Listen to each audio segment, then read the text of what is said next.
Hey guys, welcome to Real Sports Bengali. আজকের এই ভিডিওতে মেনলি মোহনবাগান ও ইন্ডিয়ান ফুটবলের বেশ কিছু আপডেট উঠে আসছে, সেসব নিয়ে আলোচনা করে নেব। তবে তার আগে অবশ্যই সব জল্পনার অবসান ঘটিয়ে আজকে ডিমি পেত্তাতস ফাইনালি মোহনবাগান ট্রেনিং ক্যাম্পে আবার যোগ দিলেন। লাস্ট কয়েকদিন ধরে একটি মিথ্যে নিউজ, যার জন্য মোহনবাগান সমর্থকদের একেবারে নয়নের মণি ডিমিত্রি পেত্রাসকে সবাই ধরে নিয়েছিল যে ক্লাব ছাড়তে চলেছে, কিন্তু সব জল্পনার অবসান ঘটিয়ে ফাইনালি ডিমিত্রি পেত্রাসস আজকের প্র্যাকটিসে যোগদান করলেন। কালকে তিনি প্র্যাকটিসে যোগদান করেনি, কারণ তিনি তার পার্সোনাল কাজের জন্য দুবাই গিয়েছিলেন। যদিও জানা যায়নি কাজটা কী ছিল, যদিও এটা পার্সোনাল মানেই মনে হচ্ছে। তবে আজ থেকে আবার পুরোপুরি পুরোদমে প্র্যাকটিসে ঢুকে গেলেন এবং মোহনবাগান যা খবর আসে শেফান এফসির জন্য পুরোপুরিভাবে প্র্যাকটিস শুরু করে দিল আজ থেকেই। এবার এটাও জানা যাচ্ছে মোহনবাগান নাকি আগামী পঞ্চমীর দিন সেফান এফসির সাথে খেলার জন্য ইরান উড়ে যাবে এবং অষ্টমীর দিন আমাদের ম্যাচটি আছে। অর্থাৎ 3 দিন হাতে রেখে মোহনবাগান ইরান উড়ে যাবে ও সেখানে আবহাওয়ার সাথে মানিয়ে নিতে।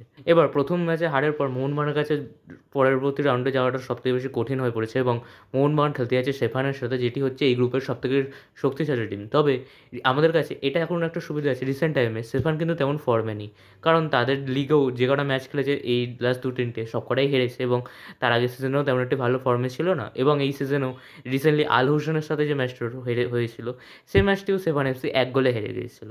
অর্থাৎ এটা আমাদের একটি প্লাস পয়েন্ট আছে। তবে যেহেতু ইন্ডিয়ান ফুটবল আর ইরানের ফুটবলের মধ্যে অনেকটা তফাৎ, তো মোহনবাগানের কাছে বিষয়টি সোজা হবে না। তো কোনোভাবে যদি মোহনবাগান ড্র করে নেয় তো কিছু বলা থাকবে না, এই বিষয়ে ম্যাচের প্রিভিউ চলে আসবে।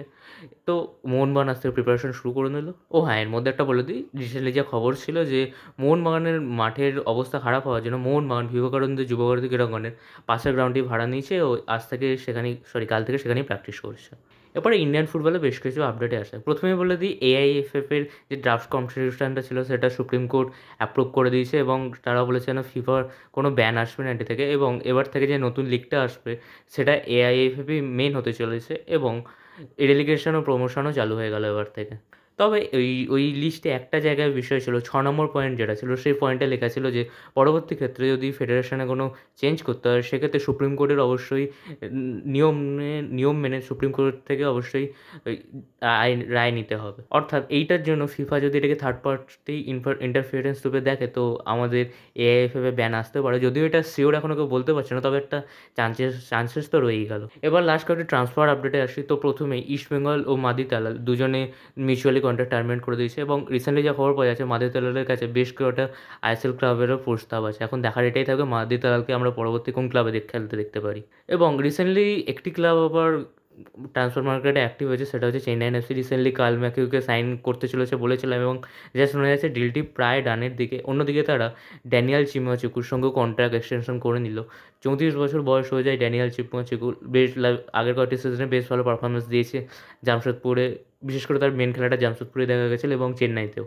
অন্যদিকে আমরা জানি অক্টোবরের 25 তারিখ থেকে যেহেতু সুপার কাপ হতে শুরু করেছে, তাই চেন্নাইন এফসিও যাওয়ার শোনা যাচ্ছে অক্টোবরের প্রথম সপ্তাহ থেকেই তাদের প্রি সিজন ক্যাম্প চালু করে দেবে। এবং আরেকটি খবর পাওয়া যাচ্ছে, আইএফএ সিল যেটি আগে হতো সেটা পুজোর পর নাকি অনুষ্ঠিত হতে চলেছে। এখন অবধি যে কটা ক্লাব এটি পার্টিসিপেট করেছে সেটা হচ্ছে অবশ্যই বাংলার 3 প্রধান, যেটা হচ্ছে মোহনবাগান, ইস্টবেঙ্গল ও মোহামেডান।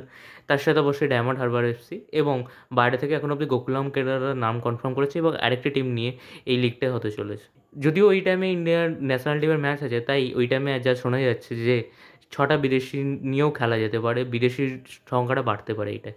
তো আস্তে আস্তে আইএফএ যেটা আবার এক প্রকার বন্ধ হয়ে গেছিলো সেটা আবার শুরু করতে চলেছে।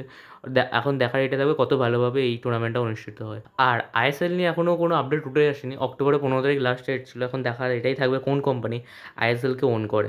এফএসডিএল আসার চান্সটাই বেশি ছিল, তবে এই রিসেন্টলি ড্রাফট কনস্টিটিউশন অনুযায়ী এফএসডিএল আসার চান্সটা একটু কমে যাচ্ছে। এবং আজকে যদি শেষ আপডেটে আসি, আনোয়ারের কেসটা যেটা লাস্ট 1.5 বছর ধরে চলেই যাচ্ছিলো, কোনো সুরাহা হচ্ছিল না, তার জন্য ফাইনালি মোহনবাগান ম্যানেজমেন্ট ফেডারেশনের কাছে চিঠি লিখেছে যাতে এই কেসটি খুব তাড়াতাড়ি সুরাহা পাওয়া যায় এবং মোহনবাগান তাদের প্রাপ্য রায়টা ও তার সাথে জরিমানার টাকাটাও পায়। তো আজকের মতো এইটুকুনি বন্ধুরা, ভিডিওটি ভালো লাগলে অবশ্যই একটি লাইক করে দেবেন এবং চ্যানেলটিকে সাবস্ক্রাইব করে দেবেন।